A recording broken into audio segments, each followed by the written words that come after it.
রাজনীতি করে তাদের নৈতিক অধিকার, বুদ্ধ তাদের নৈতিক অধিকার, এটা করে তাদের নৈতিক অধিকার। এতদিন মনে ছিল না নৈতিক অধিকার? বাংলাদেশের জন্মের আগে থেকে বাংলাদেশের মৌলিক চাহিদাগুলো কি এটা সম্পর্কে আমরা জানি, কিন্তু আমরা কতটা আমি বলবো না যে আমি রাজনীতি কত বড় সংগঠন ছিলাম আমি বুক করতে আমি না, সাধারণ মানুষ বুক করতে পারে না। সাধারণ মানুষ একটা কথা বললে তার পরিবার মানুষ গুম হয়ে যেত।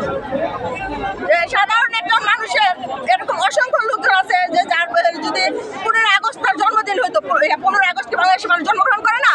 জন্মগ্রহণ হইতো, সে যদি মানে কর্মস্থলে হোক বা বাসস্থলে তার জন্মদিন পালন করতো, সে তো নাই। গণ মানে অপরাধের মাত্রা দেখে যে আমার জন্মদিন আমি পালন করলো আমি গণ, আমি এই দেশের নাগরিক না, আমি এই দেশে রোহিঙ্গারা বাংলাদেশে খুব ভালোভাবে থাকে, শান্তিতে থাকে, তার নিরাপত্তার সাথে থাকে, যেটা সাধারণ জনগণকে দেওয়া হয় নাই।